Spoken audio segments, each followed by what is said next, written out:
A young man who was a Sahabi, a companion. He was a teenager and he was about 16 years old. This particular teenager's name was Abu Mahdhura. This young man, Abu Mahdhura, he is the one who narrates to us this story. And he says, I lived in Mecca and my parents are from Mecca and I was still a disbeliever at that time. The Prophet Muhammad ﷺ had left Mecca to go on a battle called the Battle of Hunayn. And we thought he was out of Mecca. And as you know, the Muslims had reconquered Mecca and they were the authority and the government of Mecca. And the Prophet ﷺ was merciful and kind and compassionate. We know the story of how he treated the enemies who fought him. He freed them and told them, nothing will harm you, you are free, when he entered. But unfortunately there were people who still had hatred to the Prophet ﷺ just because they don't like the Islam. So brothers and sisters, this young man had hatred to the Prophet ﷺ. And he particularly had hatred to the Adhan. The Adhan is the call to prayer. Why? Because it's loud and we call 5 times a day. He says, as we were walking towards Mecca with a group of my friends who were teenagers as well, 15, 16, the Prophet ﷺ had entered Mecca and we didn't know. And it was time for Salat in the daytime and he said to one of his Muazzins to call the Adhan. When the Muazzin called the Adhan in Mecca, he said, my friends and I began to tease and mock the Adhan. We started to mimic it and raise our voices, making all sorts of noises. My friends started to tease the Adhan, tease the way they say Allahu Akbar. You can imagine. And he said, my voice was the loudest and stood out among them, and I had a nice voice. I had a clear, loud voice. And I also teased and mocked the Adhan and started mimicking it. As we approached, the Prophet ﷺ heard us. And so he sent his companions to us to grab us and bring us to him. He said, go get me those teenagers who are mimicking the Adhan. He said he brought us and we all had to come in and we were caught. Obviously they're the authority. He said, when I stood in front of the Prophet ﷺ looking at him, I couldn't look at his face. He had such an aura and what we call haiba. It's hard to look at the Prophet ﷺ's face, you have to respect him. He said, I thought he was going to kill us. Literally, because they've just come from the battlefield and they've still got their swords. And they're the authority mocking his religion. He's going to kill us. Or he's going to punish us or do something bad. He said, he came up to us and he said to all of us, which one of you was raising his voice the most? He said, all my friends pointed to me. They threw me under the bus. They snitched on me.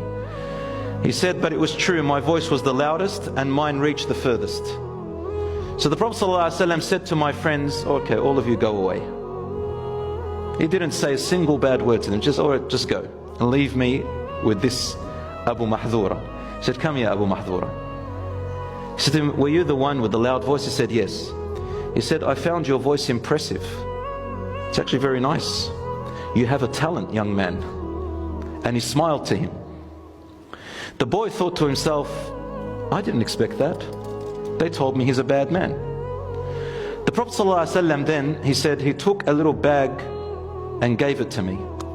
I looked in the bag and it had some silver coins. And then he said to me, I want you to repeat after me these words. Because the Prophet ﷺ knew that he hated the Adhan and he doesn't want to say it. So the Prophet ﷺ wants to be fair to him and say, here is a bag of coins. And it's also a gesture that he's thinking of employing him if he passes the test. So he says to him, repeat after me, Allahu Akbar, Allahu Akbar. He said it. He said, you got to raise your voice the way you were doing it before. So he raised his voice really nice. Then he went through the entire Adhan, one by one, until he finished it. And he said, I memorized the Adhan the way the Prophet ﷺ taught me, with my loud and far-reaching, distinctive voice. And then he put his hand on my forehead here. I had a bit of hair on my forehead and he put it on my forehead. And then he wiped my forehead and then wiped my face gently. Then he wiped my chest and my heart. And then he wiped where my liver is and then across to my stomach and left me. And he said to me, Barakallahu feek wa burikt. May Allah bless through you and may Allah make you a blessing. And then I left. He said, when I left, I went to think about what the Prophet ﷺ said. And I came back and asked him about Islam. Wallahi, he was the most hated person to me in the world. After that moment, he became the most beloved to me in that world. And the Adhan was the most hated to me.